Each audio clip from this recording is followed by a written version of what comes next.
yeah, it's just a nice chill track. Actually, when you listen to that track, it sounds all chill to the average listener. Yeah. But to us, we can hear the conflict that we had Okay. during the chorus. Wow, that's interesting. No. Tell us about that. Where are you going to start that? Where are you going to start? We're going to start a fight Let's up just in get here. straight into it, no wasting time.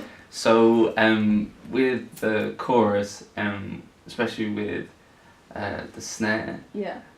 we had a conflict of where it's going to be placed. So, like, I think, did I want it offsetted and you wanted it on kind of on the bar? Well, I wanted it a bit more spaced out and he wanted it to be a bit more close together when we doubled it up. And he was like, no, it needs to be this way. And I was like, no, it needs to be that way, it needs to be this way.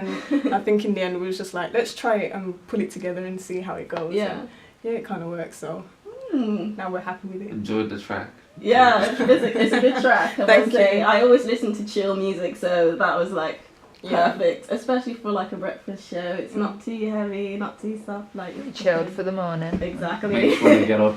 Yeah, but like it's got that just kind taking of, your time. it's got that kind of old school vibe, so I think that's Yeah. why we called it Reminisce, because we were just like reminiscing about like childhood memories and Nice. you know, East Coast versus West Coast, all that kind of thing. Yeah.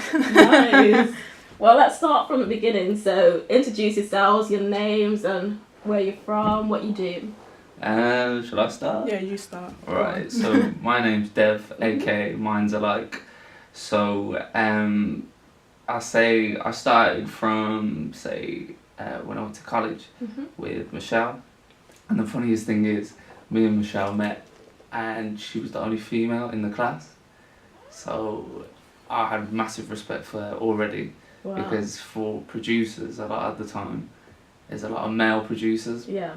So especially in the class, everyone had to play a track, and I was thinking, oh, should I play my own track? So I played my own track, and the reaction I got was like, what is this? Like, what is this? And then Michelle played her track, and I was like, wow. And then we collaborated after that, so we talked about ideas.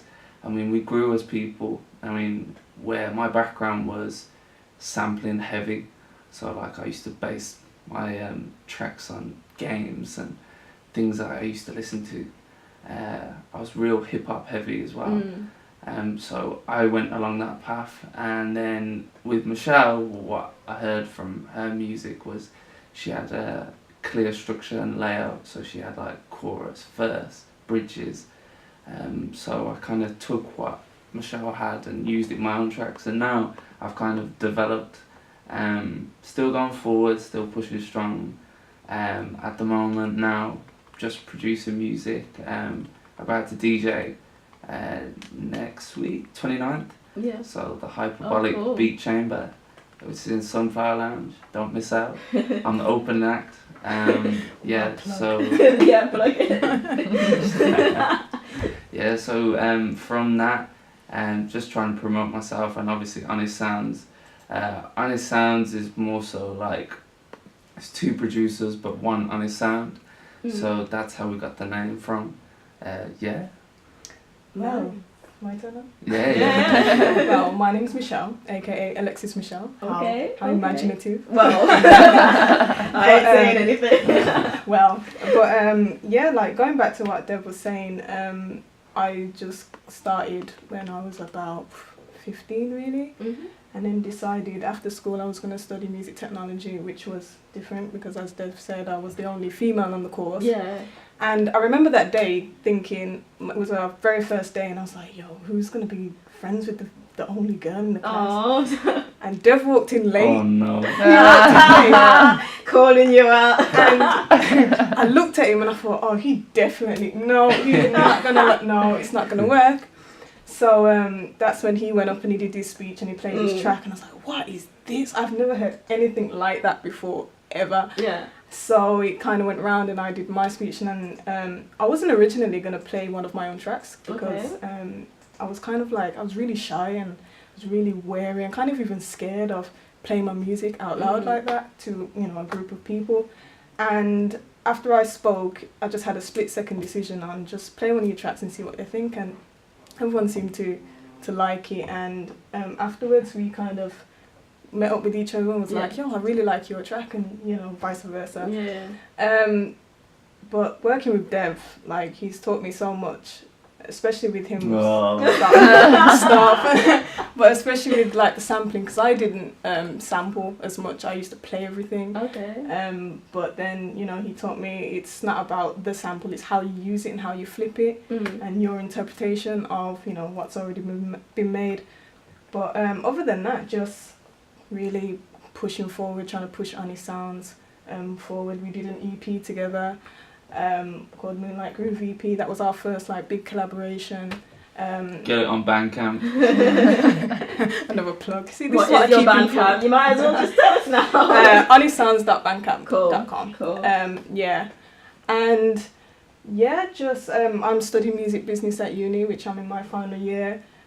So we've got a beat battle event coming up, which is the 6th of July. If music producers want to, you know, get involved, see all the details on our Facebook page, which is Annie Soundz. So that's Sounds with a Z at the end. Yeah, you have to make sure you yeah, we have to make sure. I mean, we had to put a little flip on it. Do you know what I mean? But yeah, just it's just been a ride and a journey so far. Yeah. And so, did you know from a young age that this is what you both wanted to do then? Started like since you were little. No. So with me, so I wanted to go into media. I think purely because my brother, he's heavily into like computer animation and design. So like I kind of wanted to follow that kind of path. Not so much the animation side, but just the media side. So I actually went to college twice. I studied multimedia, and I also teach dance. Okay. So with dance, I wanted to push forward and be like a dance teacher, but I got too many injuries and loads of complications. So I really wanted to do media, but I didn't really know that I wanted to do music. I mean, I was heavily into my music already from a young age because of my brother and sister listening to old school tracks, and it's amazing because you listen to old tracks. It's old to some people, but it's new to me. Okay. So yeah, it opened my eyes, and to be honest, like when I play music, it's a different feeling. When I play music, like I just love it, and I just can't get enough of it. I mean, with regards to if I wanted to pursue it, I didn't think about it in that way. So when I went to college, I was thinking, okay, I'll probably see what opportunities there were, and yeah, I mean, Annie Soundz now just wants to make its comeback, and yeah. Well, I'm a little opposite. I've always known that I wanted to go into music, always. As a child, you know, I really absorbed music, and I mean, I don't want to get myself in trouble here, but my sister had loads of CDs, my older sister, and she used to say to me, do not touch my CDs. And I bet that's you touched them, didn't you? And I always, every time she went to college, I used to just play her CDs and then just read the credits. So, as geeky as it sounds, but I knew from a young age that there was so many people involved in, you know, in the making of a track, and just how many people involved in making albums and things like that. So, going forward, I kind of, I took the wrong route and thought I wanted to be a singer. Then I quickly realised that I can't sing to save my life. I'm glad you said quickly, because some people think they can sing and it's just... I know, thank goodness I found out before I auditioned for X Factor. The shame. But yeah, and then I thought maybe songwriting, but then I realised I was more interested in the beat than the lyrics itself. So yeah, and then age 15 started messing with loops, and now I'm here on Scratch. And now started from the bottom, now we're here. Literally. So now I think you said in 2013 that's when you guys kind of started, so 3 years ago. So could you tell us more about how it started? Like, what gave you the idea? Why did you both want to start Annie Soundz? I think purely because we had the same mindset. Right. We knew kind of what direction, and thing is, we're heavily into like 90s kind of music. I mean, we love all kinds of music, but I think the main idea was to really promote ourselves, and through people listening to our music, get what we're coming across as. We like old and new, so we kind of mixed the both together. Also for Brum, especially, we feel like there's something missing, Right. and we feel like we can capitalise. With being Honest Soundz, we just wanted to show people. The thing is, we're quite humble people, so we wanted more people on board with what we're doing. So later on, we want to be doing like workshops and getting like kids who want to learn how to make music, you know, compose, piano, you know, making the odd beat, and, you know, pushing them, because there's not really a big market here for it, and it's difficult for young producers now who sit at home making beats and beats, Especially young females. and females, yeah, and they're not going anywhere and progressing, but they want to. And then you see like over the States, so many people making beats, and do you know what, they're over there, and you got people here just as talented, but they don't get a shot, they don't get an opportunity. So whereas Honest Soundz wants to really help other people as well, not just, it's a culture, we want to make it like a culture, so we don't really want to be labelled as just, we just do one thing. We're jack of all trades. Cool. So, I mean, like when we first started, it was literally, hey, do you want to make a track? Yeah, definitely. And then it was like, okay, we can make an EP.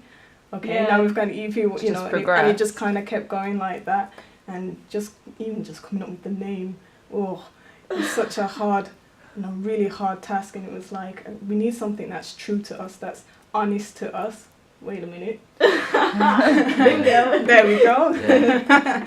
But yeah, as I said, we just started, I think it was just, in a way, it was kind of survival of the fittest in our class. Definitely. Because it started out us as a group, there was a couple more people involved, but I guess it didn't work out that way, and we kind of just stuck with what we wanted to do, and and then it just went on from there. Because obviously we come from different backgrounds, me and Michelle, it helped us infuse what we had. So our music wanted to be obviously different in a way that people feel like, oh, okay, so where did these people come from? You know, what they're all about. And obviously we just show our flair and personality in all of our tracks. And we're not just one direction, so we don't just compose hip hop just full out. We compose all sorts of styles. So obviously I love like hip hop, house, R&B. That's the kind of feel. And the thing is, we try and mix everything into our tracks and make it more enjoyable for the listener. So yeah. Well, we're going to listen to one of your songs now then. So we have Horizon. Yep. Horizon by Honest Soundz. Nadine and Claire, we are joined by Honest Soundz. And so we have like another question for you guys. But there's a powerful quote that you sent to me, Michelle, in the email. I did. You did. You sent me a powerful quote that explains Honest Soundz. And I'd like to read it to the listeners if you don't mind. Go for it. It says, the name Honest Soundz represents honesty to oneself when creating music. Music should be a representation of who the artist is, and music creators should stay true to themselves and produce art that characterises them. When creating music, Michelle and Dev never want to fall into the trap of making what is expected of them and only what they are honestly feeling in the moment. I feel like that's just like, Give myself props there. that's really beautiful, like on other levels. So when you get an idea for a song, do you instantly have to get it down and start like making the beat for that, or is it just it normally starts with Dev saying, I've got a chord sequence. Okay. Yeah, or check these chords out, and it's like, okay. Then his fingers are like spread across the keyboard. Like, what is that? I mean, as Michelle said, like I'll either come up with a chord sequence, and then we'll just go from there, or we'll find like a sample or a snippet that we like, or you know, Michelle will make a drum loop, and I'll be like, you know what, we can use this. Like on our EP, Michelle came up with this drum loop, and I was like, I don't think this is gonna work. Yeah, this sounds really he foreign was so skeptical, and I was like, just hang on, just wait, I'm not finished, just hang on. Yeah.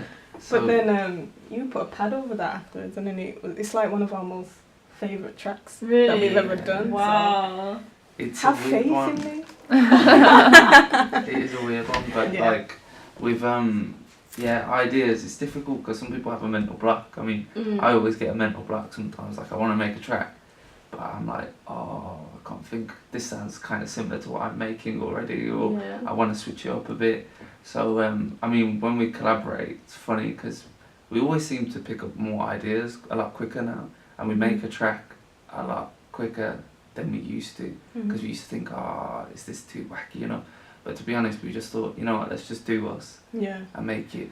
I think sound with good. us now, we've got sort of a routine where Dev may do the chords and the synths, and I'll do the percussion and the bass.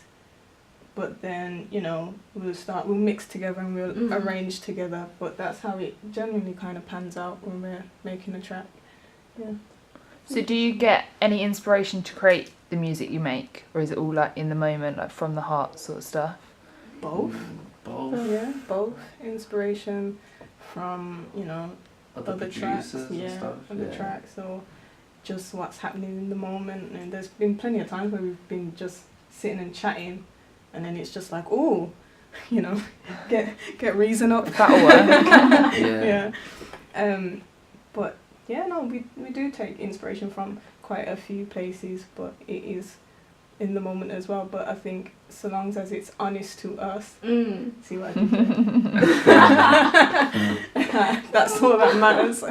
Yeah. I mean, I think it's funny because I'd say off the EP, Rays of Light, like that was kind of a spur at the moment. Yeah. So one of the hardest things that I think, and I think a lot of producers will be the same, is coming up with the name of the track. It will take you day in, day out thinking, okay, how do I base this track? Do I base it on what I'm feeling, what the track is doing? We always have a struggle with it, but it was funny because this track, me and Michelle were sitting down and we were coming up with this mad like chord sequence, and we were messing about with the keyboard, and we were at my house and the power cut off. Oh no. But it didn't just cut off. It cut off as Michelle pressed the button and it cut off. So it was quite someone that it cut off. we had, because we had a bit of a mental block beforehand, so we finally got like a drum pattern going. And did we have the bass at that time? I'm not sure if we had the. So. We probably did, but we probably changed it. But we was playing chords over it, and when we were going in, it was like the best chords we've ever come up with ever. And we were recording it, and I went to press, you know, Control and S to save it, and everything just shut off. No.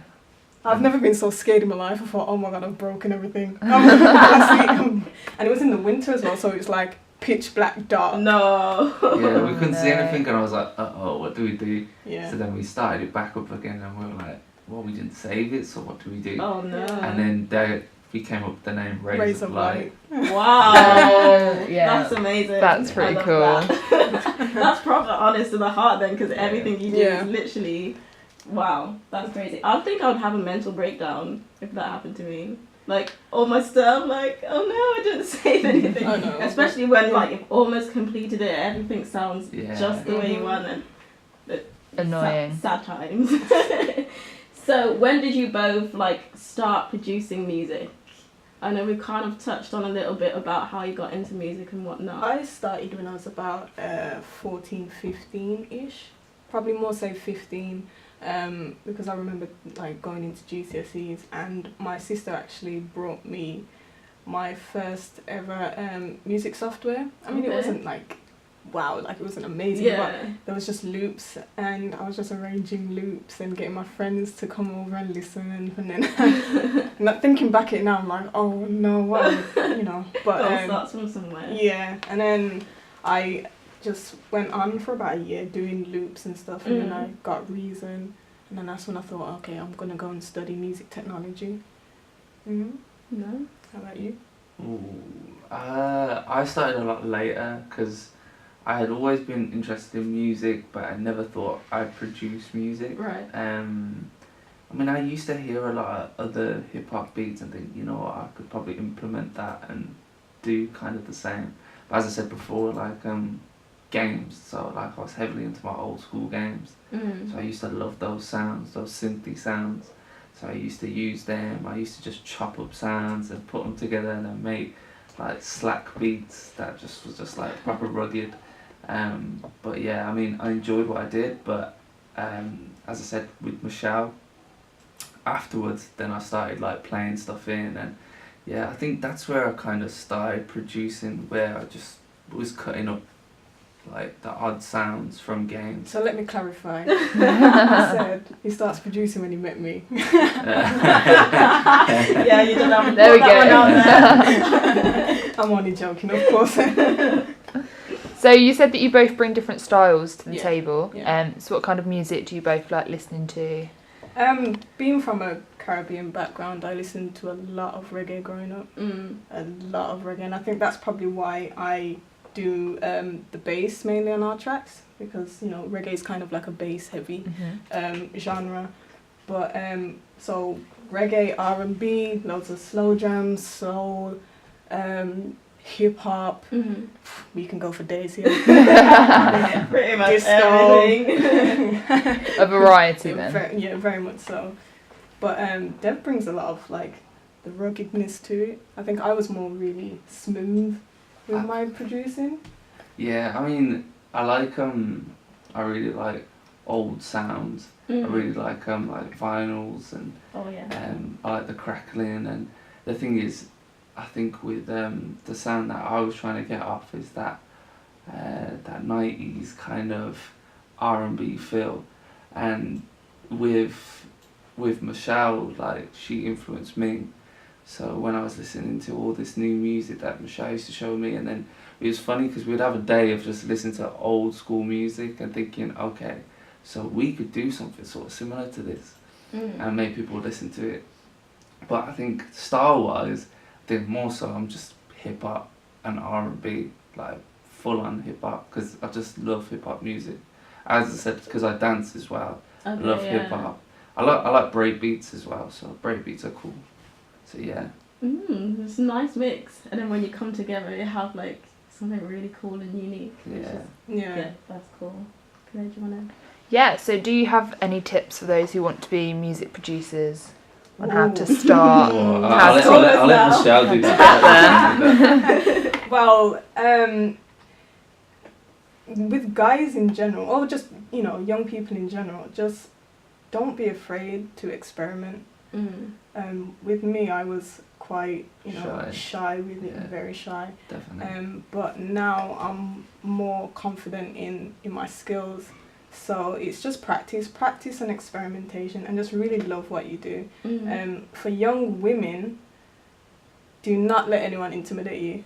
Really and truly don't. I mean, I wrote an article on this actually back in December, which is up on... and there is a bit of advice in there. And there was a lady that I spoke to in America who gave me a bit of advice on that sort of topic as well. And she said, treat every rehearsal as though it's your last performance. So I guess when producing, treat every track as though that's the track, the main track, or your number one track. And I've carried that with me ever since I spoke to her. So yeah, like I said, just practice, experiment, don't be afraid, and it will all work out in the end. Nice. Love what you do. Proud of what. Yeah. Love what you do first as well. That's cool. And like your sound, like, don't make anybody think, oh, you can't do it. I mean, there's all sorts. You've got the internet now. There's tutorials. There's all sorts. I mean, you can ask us. You can hit us up if you want. As I said, we're humble people. But in terms of like what you want to make whatever you want to make. Don't feel afraid, as Michelle said, and try and push it out as hard as you can. Yeah, definitely. Cool. So, is there like an overall message that you want people to take away from listening to your music, or is differs for different songs? I think it's not that deep. I don't want to repeat myself, but the main thing really is the sound that you're hearing from us is always going to be honest. Right. Yeah. Just playing on the name there. Oh, honest sounds. Just always go back to the name. Yeah, exactly. I mean, I think the overall message would be we're just two producers who have love and passion for music, and that's all it's about. It's about the music, but obviously showing our personality and our flavour. I mean, we've both got a lot to give, and we're just going to keep pushing. So yeah, honest sounds. Honest sounds. So in closing, do you guys have any promo or anything like that you'd like people to know? As I mentioned before, we have a beat battle event coming up in July. Charity event, yeah. Yeah. Okay, cool. Supporting Acorns Children's Hospice Trust. So music producers, if you want to get involved, then email your details at honeysoundsevents@gmail.com. The event will take place on the 6th of July. And there is a prize, which is on the leaflet. If you look on the shout out to Nadine. Wow. But yeah, it's going to be like a really cool event. Send your details on through, and there's 8 spots, and the deadline is the 10th of June. So if you want to get involved, please send your info as soon as possible. Well, we'll put all your links on our SoundCloud once we have this show up for you guys. Great. So we're closing on your song Pulse. Yeah. This is Honest Sound Pulse.